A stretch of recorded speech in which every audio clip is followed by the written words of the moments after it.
안녕하십니까. 여러분들의 아름다움을 책임질 현피대장 닥터소은입니다.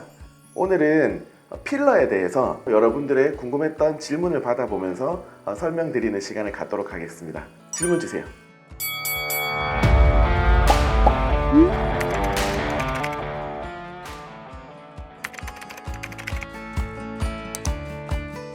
그런 걱정은 시술하실 때 시술하시는 원장님들한테 난 자연스럽게 해주세요 라고 하시면은 웬만하면 다 그렇게 맞춰주실 겁니다.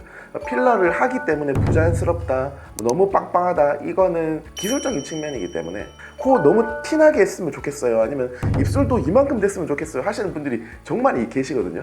근데 그런 분들은 그만큼을 해드려야 만족을 하는 거고, 근데 나는 받을 때 자연스럽게 하고 싶다 라고 하시면 그렇게 얘기하시면은 그 모양을 만들어 드릴 겁니다. 필러를 하면 무조건 빵빵하다, 무조건 부자연스럽다, 그건 아니니까 걱정은 좀 안 하셔도 괜찮겠습니다.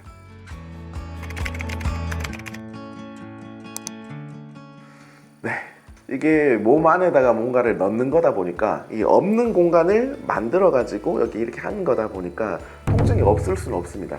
하지만 통증을 어떻게 줄일 것이냐는 마취하는 방법에 따라 다르게 되겠습니다. 예를 들면은 입술 같은 경우는 입술 주변에 오는 신경들이 있습니다. 이 부분하고 여기 이 부분을 이렇게 마취를 해주면 여기서부터 시작해서 여기까지는 다 마취가 됩니다.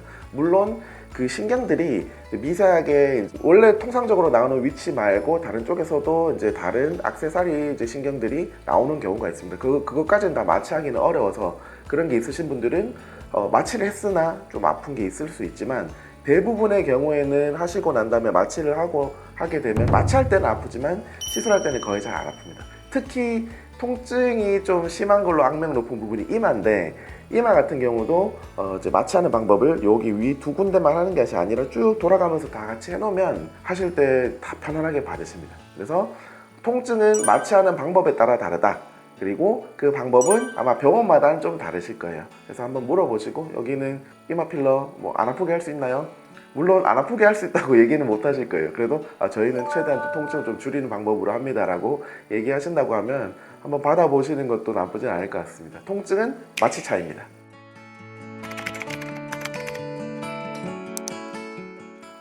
간혹 가다가 한 달, 두 달 지나서도 좀 욱신욱신하다고 하시는 분들이 있으세요. 근데 그거를 직접 어떻게 할 수 있는 방법은 없고, 오히려 직접 내 통증을 줄이기 위해서 찜질을 하신다라고 하면서 이마 필러 하고 난 다음에 막 눌려서 오시는 분들이 있습니다. 그래서 그건 좋지는 않고, 가장 좋은 거는 병원에 갈 시간이 없다 그러면 약국에서 타이레놀 구입을 하셔가지고 드시면은 금방 괜찮아집니다. 그러면 타이레놀 안 먹으면 또 아픈 거 아니야? 라고 생각하실 수도 있겠지만, 이 통증이라는 게 안 아픈 상태를 오랫동안 좀 유지를 해주면 나도 모르게 좀 통증을 좀 덜 느끼는 상태가 빨리 옵니다.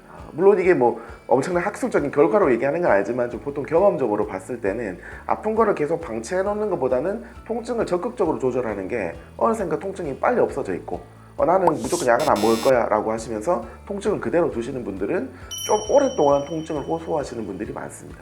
그래서 아프시다, 한 달, 두 달 지났는데도 그렇다, 물론 붓거나 열이 나거나 이상한 증상이 있으면 병원에 가셔야 되겠지만, 그런 게 없고 병원에서도 문제 없습니다 라고 하는데 다 당장은 지금 좀 불편해서 안 되겠다 하시는 분들은 타이레놀 한번 드셔보시면 괜찮습니다.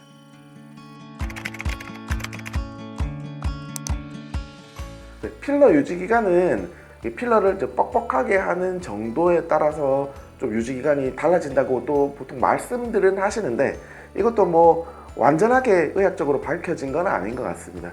그 대신에 좀 단단한 필러들, 예를 들면 코, 턱 이런 데 넣는 필러들은 좀 더 오래 가는 경향이 있고, 입술이나 애교 이런 데는 조금 더 빨리 꺼지는 경향이 있긴 한데, 그 유지 기간이 그런 이제 같은 라인에, 그러니까 같은 회사에서 나오는 필러 중에서는 좀 더 뻑뻑한 필러일수록 오래 가는 경향이 있고, 그리고 회사들마다 이제 필러의 유지 기간들이 또 다릅니다. 그래서 보통은 좀 비싼 필러들이 좀 오래 가는 경향이 있습니다.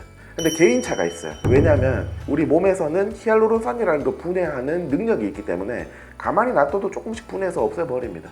근데 간혹 가다가 이제 그 히알루론산을 넣어놨는 부분에 막을 형성하는 경우가 있는데, 막이 형성되면은 만졌을 때는 뭔가 좀 뭔가 알갱이 짖는 것처럼 덩어리 짖는 것처럼 만져질 수는 있으나, 오히려 유지 기간은 그렇게 됐을 때 좀 더 길어지는 경향은 있는 것 같습니다.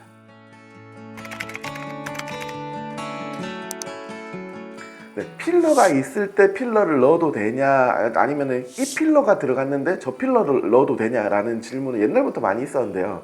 옛날에는 절대 불가였습니다. 왜냐하면은 다른 종류의 필러를 넣는다라고 했을 때 알러지 발생 그 확률이 높아질 수 있다라고 많이들 얘기를 했기 때문에. 근데 요새는 실제로 이제 그런 케이스가 많이 쌓였는데도 불구하고, 예를 들면은 이런 필러를 넣었는데 다른 필러를 또 넣었다 라고 했을 때 큰 문제 없네 라는 케이스가 많이 쌓여 있어서, 필러를 한번 넣었으면 녹이고 하세요 라고 하기보다 그냥 중간중간에 보충하세요 라고 얘기를 많이 하는 추세입니다.